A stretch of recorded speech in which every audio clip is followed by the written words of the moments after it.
Un milliardaire et se cache en mendiant, découverte surprenante dès un rendez-vous émouvant, dans le quartier vibrant de Belleville, un banc marquait la frontière entre deux mondes.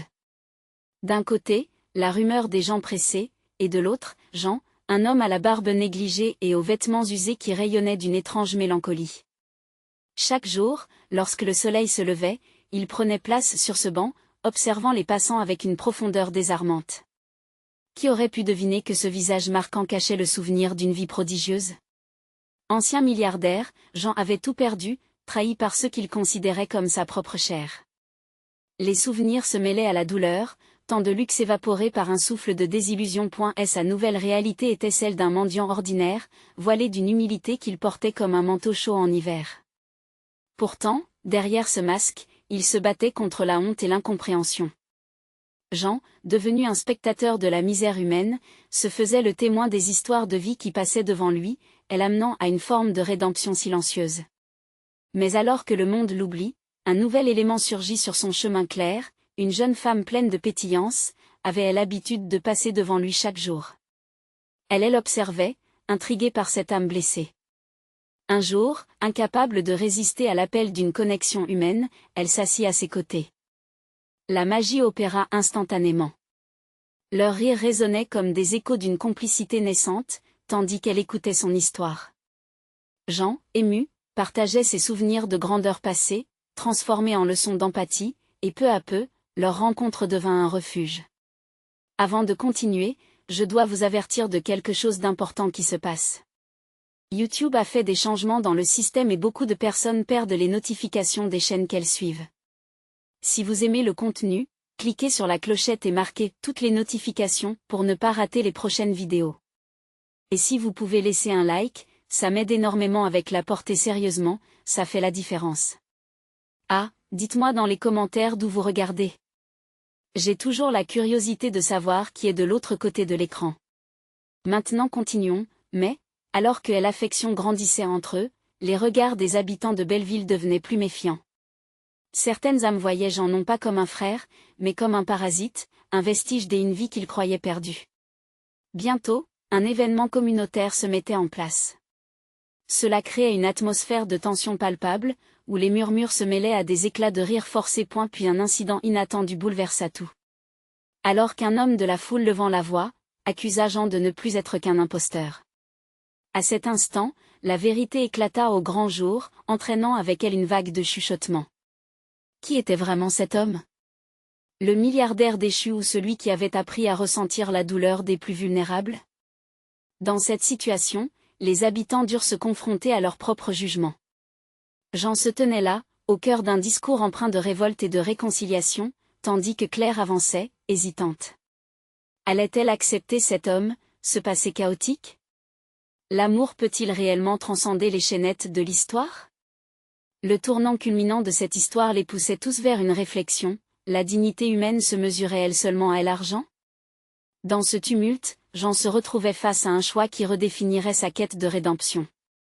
Que choisirait-il alors que la communauté, entre colère et compassion, attendait de voir ce que l'avenir réservait?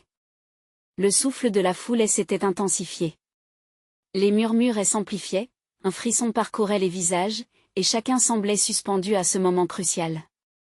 Jean, le cœur battant, savait que cette confrontation avec la vérité allait marquer un tournant décisif non seulement pour lui, mais aussi pour Claire et pour toute la communauté.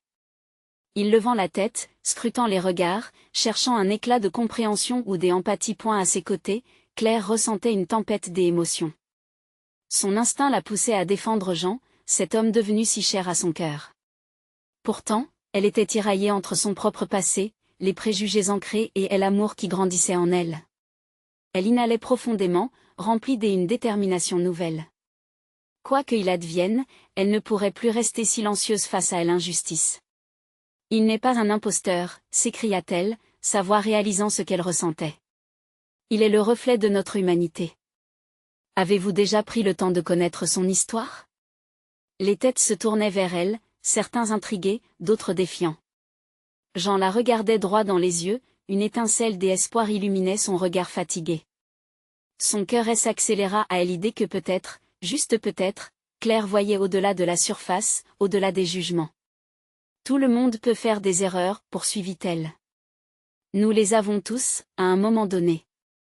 Qui êtes-vous pour le condamner sans connaître son parcours? La tension palpable fit place à une certaine confusion. Un homme dans la foule, au visage marqué par l'âpreté, frappa le sol de son pied. Et qu'est-ce qui nous prouve qu'il n'est pas juste ici pour manipuler nos émotions et notre pitié? Un silence pesant s'installa, chacun attendant la réaction de Jean. Ce dernier, malgré son appréhension, sentit que c'était le moment d'ouvrir son cœur.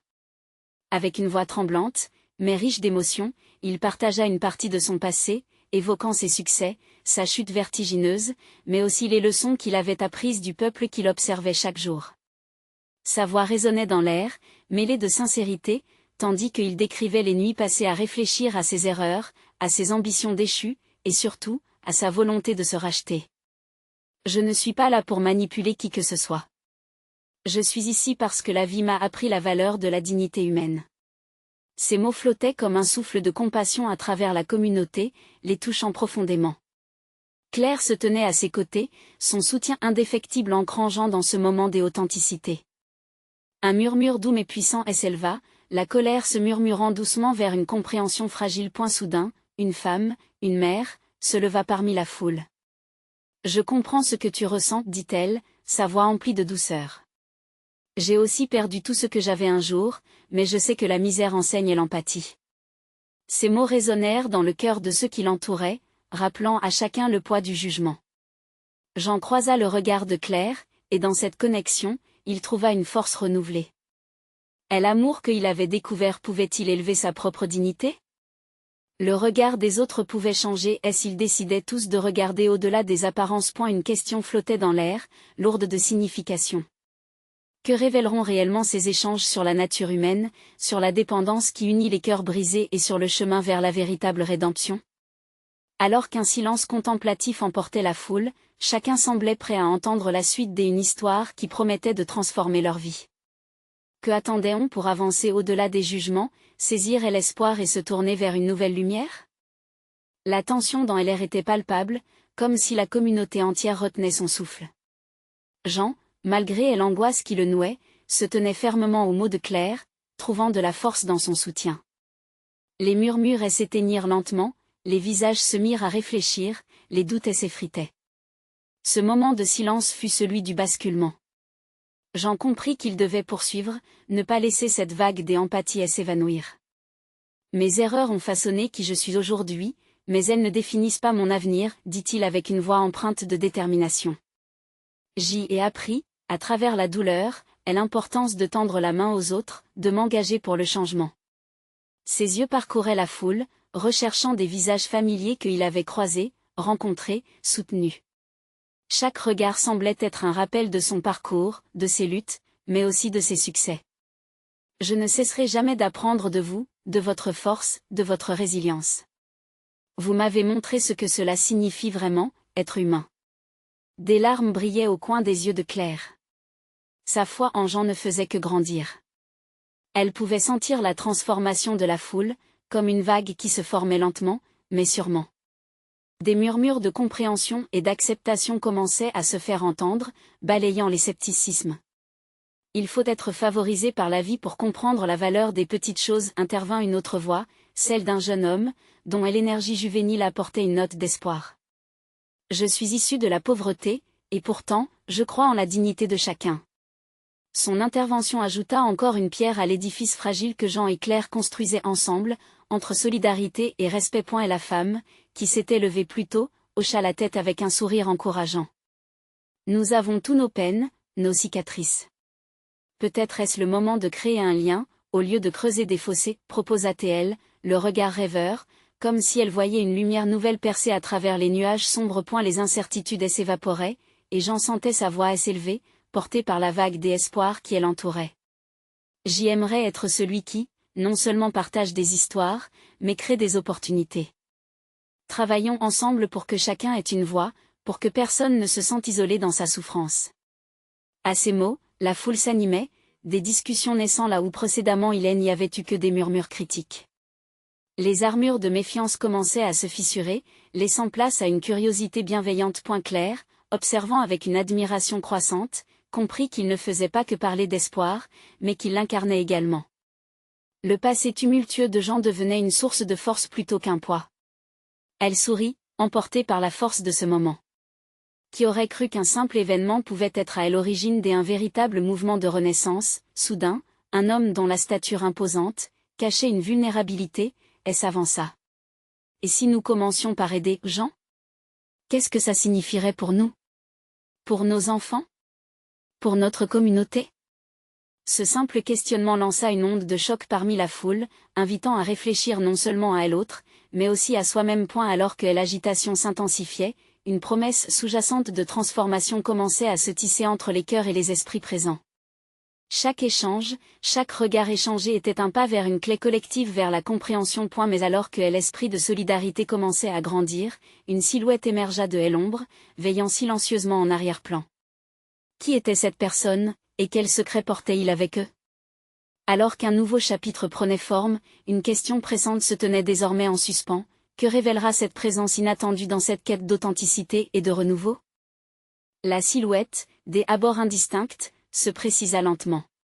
C'était une femme d'une trentaine d'années, ses cheveux bruns tressés en une couronne sur son crâne. Elle avançait d'un pas sûr, mais chaque mouvement semblait porter le poids d'un passé lourd. Les murmures de la foule redoublèrent, interrogeant son arrivée soudaine. Jean, perturbé, détourna le regard un instant pour observer les réactions. Certaines personnes affichaient de la curiosité, d'autres un regard intrigué. Claire, à ses côtés, lui lança un regard interrogateur, comme si elle ressentait aussi cette tension palpable. Qui était-elle? Que voulait-elle? Excusez-moi, commença-t-elle, sa voix puissante et sincère. Je m'appelle Amélie. Je suis ici pour partager un peu de ma propre histoire. Un frisson des anticipations parcourut l'assemblée. Les mots d'Amélie, aussi simples soient-ils, en voulaient dire beaucoup. Je sais ce que c'est aider être invisible, poursuivit-elle avec une intensité déchirante. Je sais ce que c'est de se sentir seule dans une foule, de se battre pour être entendue. Elle marqua une pause, scannant les visages, cherchant des échos de sa douleur. Il y a quelques années, j'ai tout perdu, ma maison, ma famille. Tout cela à cause d'une série de malchances. Je me suis retrouvée dans la rue, à mendier, à prier pour un sourire, un geste de solidarité. Le silence pesant qui régnait dans la foule laissa place à une empathie collective. J'en sentis son cœur se serrer à l'évocation du parcours d'Amélie. Ses propres luttes lui revinrent en mémoire, et il se demanda combien de gens comme elle se cachaient dans l'ombre des rues de leur ville. Nous avons tous nos cicatrices, reprit-elle, le regard déterminé. Mais à travers la souffrance, j'ai découvert une force incroyable. J'y ai appris que la communauté, c'est tout ce que nous avons. C'est là où nous trouvons du soutien, même dans les moments les plus sombres. Ces mots résonnaient comme une cloche d'éveil. Jean, touché par sa bravoure, s'avança et prit la parole. Amélie, ce que vous avez traversé, cela nous rappelle à tous l'importance d'être là les uns pour les autres. Vous et moi, nous avons voulu dire quelque chose. Mais c'est en partageant nos histoires que nous pouvons vraiment changer les choses. Son regard se perdit dans celui d'Amélie, et une compréhension tacite se forma entre eux. Claire, debout derrière Jean, sentit sa propre force grandir. Ensemble, nous avons le pouvoir de réécrire nos récits, ajouta-t-elle, faisant résonner son enthousiasme à travers l'assemblée. Si Amélie a pu se relever, nous pouvons tous nous relier autour d'elle, la soutenir dans son chemin. Les voix de la foule commencèrent à s'unir dans un murmure des assentiments, créant un puissant élan de solidarité. Chacun partageait ses propres expériences, certaines blessantes, des autres révélatrices. Des histoires de déception, mais aussi de victoire, commençaient à se tisser dans l'étoffe vibrante de ce moment. Mais tout à coup, un bruit de choc retentit. Un homme, visiblement agité, bouscula la foule, cria quelque chose d'incompréhensible. Le calme s'évanouit, et la tension déjà présente refit surface. Qui était cet intrus? Quelle menace pesait sur leur élan de solidarité? Alors que tous tournaient la tête pour faire face à cette nouvelle perturbation, une question s'imposa dans l'esprit de Jean. Les ténèbres n'étaient-elles pas sur le point de gâcher ce moment d'échange et de lumière? Que allait-il se passer ensuite? L'ambiance, déjà chargée d'émotions, s'ébranla sous le choc inattendu de l'intrus. Jean, le corps figé entre la peur et la détermination, sentit l'énergie dans l'air se transformer. L'homme, aux vêtements usés et au visage marqué par des semaines de rudesse, se tenait là, sa voix perçant le brouhaha. « Vous croyez vraiment que vos histoires changeront quelque chose ?» hurla-t-il, le dédain palpable. « Vous parlez de solidarité, mais qui s'en soucie ? Nous ne sommes que des ombres pour vous, n'est-ce pas ?» Amélie, face à cette opposition, ne recula pas. Elle s'avança d'un pas, son regard captivant ainsi l'attention de la foule. « Non, ce n'est pas vrai. Nous sommes ici pour nous soutenir, pour nous rappeler que même les ombres peuvent retrouver la lumière, » répondit-elle, avec une calme assurance qui résonnait comme un écho de leur propre force. Mais l'homme, loin d'être apaisé, s'enflamma davantage, sa voix tremblante et une colère sourde. « Je sais ce que je dis. Vous ne pouvez pas comprendre ce que c'est de vivre dans la rue. Chaque jour, je me bats pour un peu de dignité, pendant que vous, il désigna la foule du doigt, vous vous pavanez dans votre petit monde doré. » Un frisson d'inquiétude parcourut le rassemblement. Jean ressentit le souffle de la communauté vaciller, menaçant de s'effondrer de nouveau sous la pression des mots amers. Mais il ne pouvait pas laisser ce moment s'échapper. Il fit un pas en avant. Nous pouvons comprendre, même si cela nous semble lointain. Nous ne sommes pas ici pour juger, mais pour écouter et connecter nos histoires, implora-t-il, son cœur battant à tout rompre. Le regard de Claire était fixé sur Jean, admirant son courage. Elle prit la parole à son tour, modulant sa voix pour tempérer la tension. Et si, au lieu de se déchirer, nous nous unissons ? Chaque voix ici a de la valeur. Chacun d'entre nous mérite d'être écouté. Un silence pesant s'installa, car les spectateurs commençaient à murmurer, réfléchissant aux paroles de Claire. Dans cette atmosphère chargée de défis, quelque chose commençait à changer. Les regards, d'abord méfiants, s'éclairaient peu à peu de compréhension. Amélie sourit légèrement, encouragée par cette dynamique. « Je suis là pour vous prouver qu'il y a toujours de l'espoir. J'ai commencé dans l'obscurité, mais j'ai rencontré des gens prêts à tendre la main. Ensemble, nous avons créé un réseau. Nous ne sommes pas seuls. » Enfin, un murmure de validation se leva dans la foule. Chaque témoignage partagé ajoutait une couche de force à leur engagement collectif. Jean ressentait que quelque chose de puissant était en train de se développer, une légère lueur au bout du tunnel. Mais alors que l'énergie revivait, l'homme, toujours en proie à sa colère, sembla sur le point d'exploser à nouveau. « Vous pensez que ça va suffire ? Que des mots vont changer quelque chose ? La réalité est brutale, et nous avons besoin des actions. » Le cœur de Jean s'accéléra à cette déclaration. Il savait maintenant que le chemin vers le changement était semé d'embûches et que pour continuer sur cette voie, il devait répondre à cet appel, sonner l'alarme face à l'urgence. « Tu as raison, » intervint Jean, le cœur en éveil. « Les mots sont le commencement, mais nous devons aller plus loin. Que allons-nous faire ensuite ?» La foule, mobilisée par cette question, se tourna vers Amélie, Claire et Jean, cherchant des réponses. Mais avec cette tension naissante dans l'air, leur réponse pourrait-elle suffire à apaiser la tempête qui se profilait ? Les regards scrutaient pour un signe de solidarité. Quel projet mettraient-ils en œuvre pour transformer leurs paroles en action ? La tension était palpable, comme un fil tendu prêt à céder sous la moindre pression. Jean, même s'il était paniqué à l'intérieur, tenait fermement son regard sur l'homme dont la colère semblait déferler comme une vague. La foule, à présent suspendue à ses lèvres, attendait une réponse, une direction. Amélie, la voix pleine d'assurance, prit une grande inspiration, son cerveau travaillant à 1000 à l'heure. « Écoutez, » commença-t-elle, sa voix calme mais ferme, « notre but aujourd'hui n'est pas seulement de parler, mais de créer un chemin vers le changement. Nous pouvons organiser des collectes de vêtements, fournir des repas chauds, offrir un soutien psychologique. Chaque geste compte. » Les murmures dans la foule prirent de l'ampleur. L'homme, bien que toujours courroucé, sembla légèrement intrigué. Il ne s'attendait pas à ce qu'elle propose des actions concrètes. Jean, sentant l'opportunité naissante, se tourna vers Claire. « Et nous pouvons utiliser cette rencontre pour rassembler des voix. Mettre en place des forums où chacun peut partager son histoire, créer des ponts entre les différentes réalités, » ajouta-t-il avec ferveur. Et la possibilité d'un changement tangible prenait forme, mais l'homme, toujours sceptique, ne se laissa pas convaincre si facilement. Vous pensez que quelques vêtements et des histoires vont me redonner ma dignité? Je veux des solutions réelles, pas des promesses en l'air, rétorqua-t-il, le visage dur comme granit. Et l'angoisse commençait à ramper à nouveau dans l'esprit de Jean. Mais il se souvint de son propre parcours, des luttes dont il avait été témoin. Mais c'est là que tout commence, plaidait-il, chaque mot plein de passion. Nous ne pouvons pas changer le monde en une nuit, mais chaque effort, aussi modeste soit-il, nous rapproche de notre but. Et l'union fait la force. Ces paroles firent écho dans les cœurs, et des voix au fond de la foule commencèrent à se lever. Nous pouvons aider, nous pouvons faire quelque chose. Les gestes des premiers pas redonnaient de l'espoir. Amélie s'enhardit. Nous avons déjà des groupes qui travaillent sur le terrain, des bénévoles prêts à faire la différence.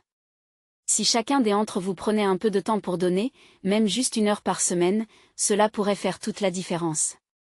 Elle les regardait un par un. Ne sous-estimez pas votre pouvoir. Chaque petite action peut engendrer un changement énorme. À ces mots, l'homme sembla hésiter. Il scruta les visages autour de lui, scrutant cette énergie nouvelle. Et là, sur ce visage marqué par la souffrance, une fente de lumière apparut. Un début de compréhension. Vous parlez de dignité? Donnez-moi un vrai moyen de me lever. Montrez-moi que vous êtes là non seulement pour parler, mais pour agir. Montrez-moi que je ne suis pas invisible. C'était l'élan dont ils avaient besoin. Jean, Amélie et Claire échangèrent des regards chargés de détermination. Ce combat était à eux tous maintenant. L'enjeu prenait une nouvelle dimension, une guerre contre l'indifférence. Ensemble, ils se tournèrent vers la foule. Alors, êtes-vous prêts à agir? La question flottait dans l'air comme une promesse. À cet instant précis, une nouvelle énergie parcourut le rassemblement. Des gestes d'approbation, des murmures d'enthousiasme, véritable signal d'un départ imminent. L'urgence était là, et l'action devrait suivre. Mais alors que la réalité commençait à changer, Jean avait un sentiment troublant au fond de lui. Que se passerait-il si la réalité derrière l'homme en colère n'était pas celle qu'il pensait? Quelle vérité cachée pourrait bien se dévoiler au fil des rencontres à venir? Le prochain défi n'était pas simplement d'agir, mais de comprendre les histoires tout en façonnant le changement. Les ombres étaient prêtes à retrouver la lumière. Quelle révélation attendaient les protagonistes, et quel secret pouvait bien se cacher derrière ce visage usé par la vie? Jean était anxieux, mais la détermination de la foule était palpable.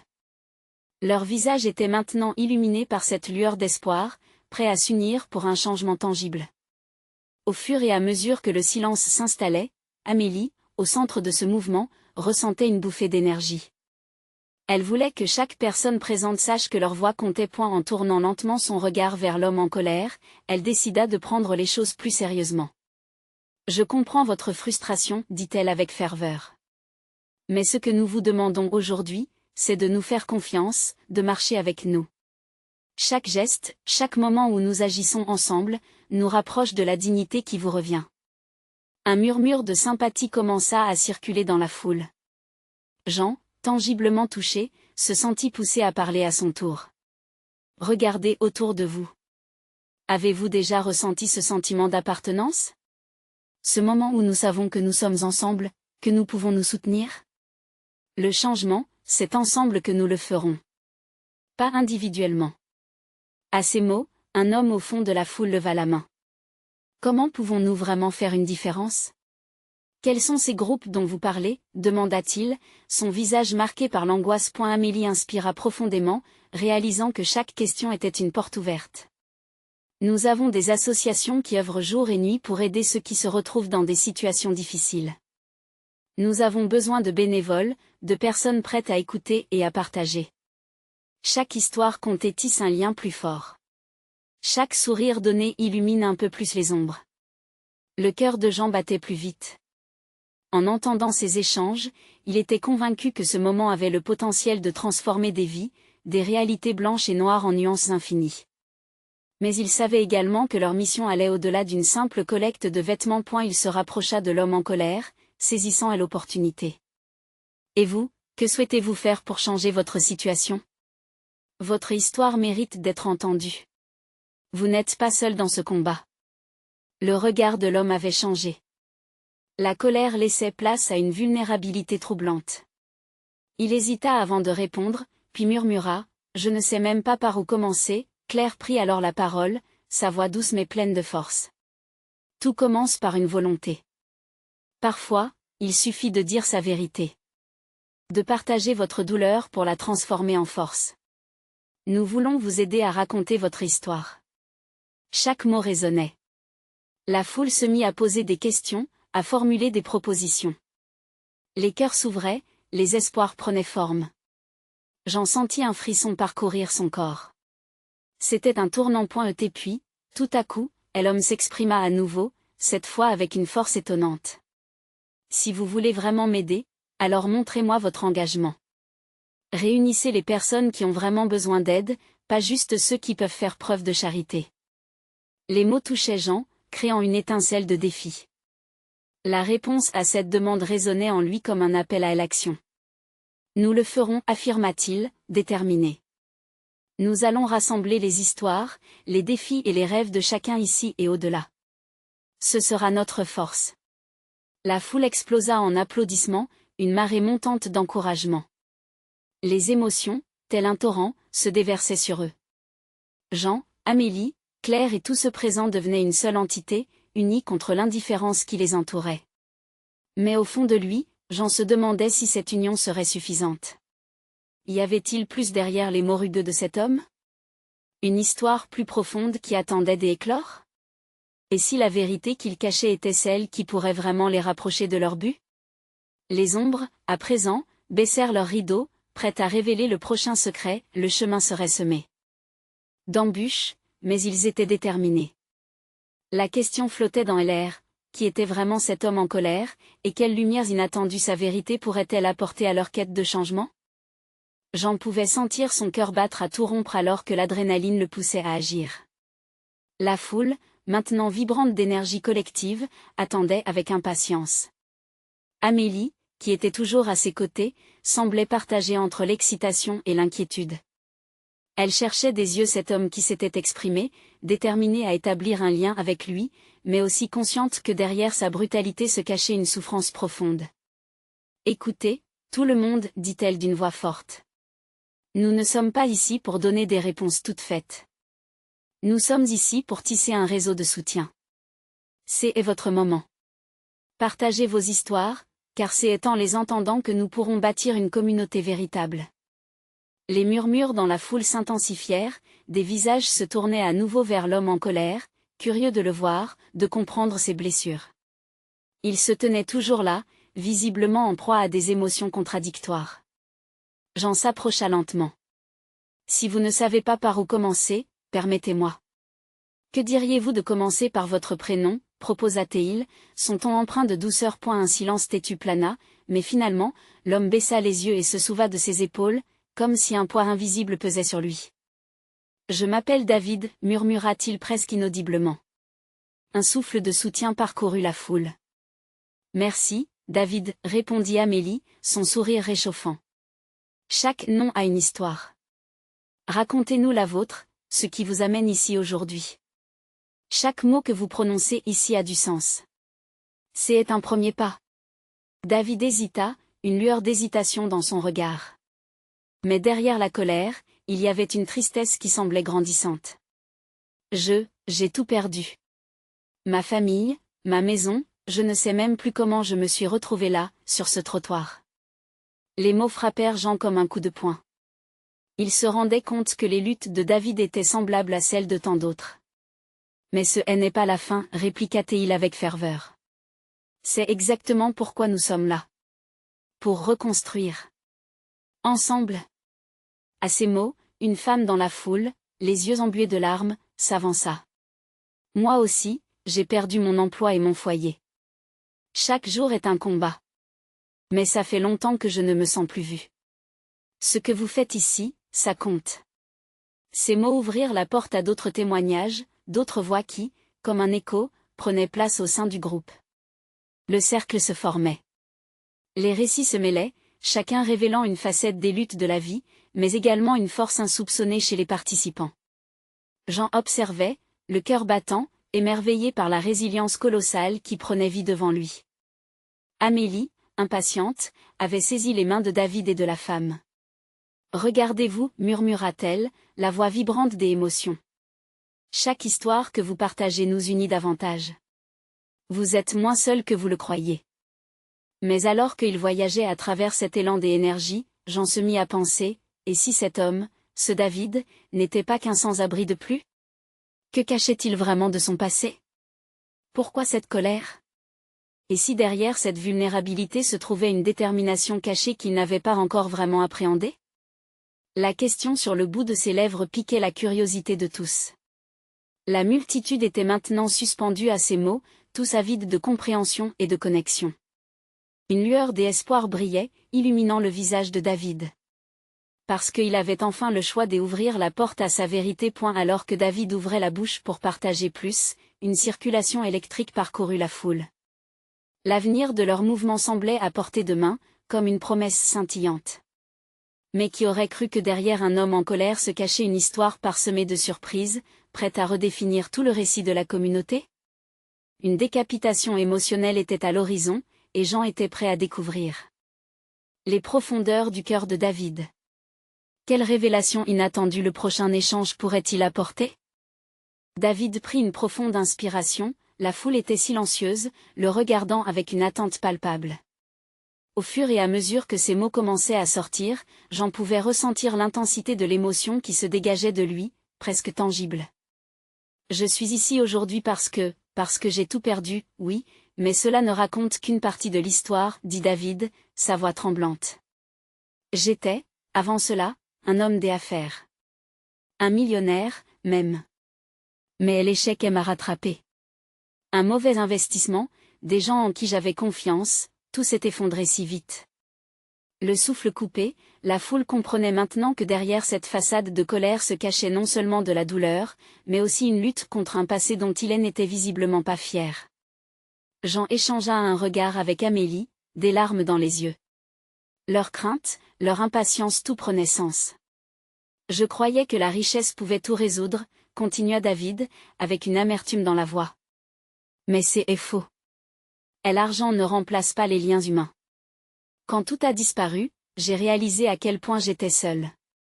J'ai fui, je ne voulais pas faire face à ma réalité. Il se pencha légèrement en avant, se révélant, dévoilant son âme. J'ai dérivé, maintenant je suis ici, vivant sous ce pont, détestant la personne que je suis devenue. Une femme, au fond, leva les mains, ses yeux brillants. Mais vous n'êtes pas seul maintenant, David. Nous sommes ici, nous voulons vous entendre, nous voulons bâtir ensemble. Cette phrase résonna comme un appel à l'unité. David hocha la tête, submergé. Je suis tellement désolé pour la colère que vous avez vue, pour la souffrance que j'y ai infligée par mes mots, mais je n'avais jamais pensé que je pourrais être écouté. Les larmes sur ses joues racontaient toute l'histoire, chaque perle étant une victoire sur la peur. Amélie prit doucement la main de David dans les siennes. Tu as déjà commencé, David. En partageant, tu engages ce que cela signifie d'être nous tous, ensemble. Tu es bien plus que ta situation actuelle. Jean se leva, sa voix forte et déterminée brisant la tension. Si David peut voir la lumière à travers les fissures de sa vie, nous aussi nous le pouvons. Nous construisons une communauté, chacun avec nos histoires. Nous avons le pouvoir de transformer le désespoir en espoir. Un murmure d'approbation parcourut la foule, chacun trouvant du réconfort dans les mots de Jean. Ce moment était une révélation collective, ils n'étaient pas simplement des témoins mais des acteurs d'un changement, ensemble. À ce moment précis, quelque chose changea entre eux. David se redressa, semblant plus grand, comme si le poids de ses secrets était enfin allégé. Peut-être que je peux retrouver une nouvelle voie, je veux essayer, souffla-t-il, un espoir perçant dans ses yeux, illuminant le visage fatigué. Soudain, une voix interrogea depuis l'arrière de la foule, et si nous formions une équipe? Un groupe pour soutenir ceux qui, comme David, veulent se relever? Imaginez ce que nous pourrions accomplir. À l'enthousiasme croissant, différents membres de la foule commencèrent à s'exprimer, proposant des idées et suggérant de se réunir à nouveau, de créer un espace où chaque histoire aurait sa place. Pour Jean, un feu brûlait à l'intérieur. Il comprenait que ce n'était que le début. La véritable bataille ne faisait que commencer, mais cette fois, avec une force collective derrière eux. Alors qu'ils partageaient leurs espoirs et leurs rêves, tous attendaient de voir si David oserait faire un dernier saut vers l'inconnu. Quelle vision, quelles ambitions se cachent encore sous cette surface? La quête de rédemption ne faisait que commencer. Qui d'autre, parmi eux, serait prêt à se révéler et à se battre pour son avenir? La tension dans l'air s'était intensifiée, un électrochoc frémissant à travers la foule. Jean, le cœur battant, savait que cet instant était décisif. David, avec ses révélations poignantes, avait fait tomber des barrières. La lumière de l'espoir commençait à filtrer à travers les ombres, mais il devait maintenant s'assurer que cette vague de solidarité ne se dissipe pas. Écoutons les histoires de chacun, déclara Jean, sa voix troublée mais ferme. C'est ce qui nous rend humains et forts. Ensemble, nous bâtissons un avenir où personne ne sera oublié. La foule acquiesça, des murmures d'enthousiasme illuminant les visages fatigués. Amélie prit rapidement les rênes. Formons des groupes de soutien, créons des espaces d'échange, proposa-t-elle. Car chaque voix compte. David, encore sous le coup de l'émotion, hocha la tête. Il avait commencé à croire qu'il pouvait retrouver un sens. Peut-être que les autres avaient raison, l'espoir ne naissait pas juste de la richesse, mais de l'unité. Jean, encouragé par leur esprit collectif, poursuivit, si nous unissons nos forces, chacun d'entre nous peut apporter quelque chose, répondre à ce besoin d'empathie. Nous pouvons créer des ateliers, des espaces de partage. Les participants s'enthousiasmèrent, leur créativité s'éveillant à cette idée de communauté. Puis, tout à coup, David s'adressa directement à Jean. Et toi, que comptes-tu faire? Elle assemblée se tut, et l'attention rivée sur lui, comme si chaque regard pesait sur ses épaules. Commença-t-il, dépassé par l'écoute. Tout ce que j'ai pu vivre m'a appris à valoriser la dignité. Chaque être humain mérite qu'on l'écoute et qu'on le respecte. Ces mots trouvaient résonance dans le cœur de chacun, des visages émus et des mains qui se levaient en signe des accords. David se leva, visiblement rassuré. Si vous êtes réellement avec moi, alors je ferai de même. Un frisson de pratique encore inexplorée parcourut le rassemblement, et l'authenticité de David récompensée par une vague de soutien. Faisons de cette rencontre un point de départ. Clama Amélie, captivant l'audience. Unissons nos forces pour redonner de l'espoir à ceux qui l'ont perdu. Les applaudissements éclatèrent, la chaleur humaine enveloppant chacun. Une femme dans la foule, le visage empreint de détermination, elle s'avança. Je suis assistante sociale, et je connais des ressources. Je peux aider à établir des connexions avec des organisations.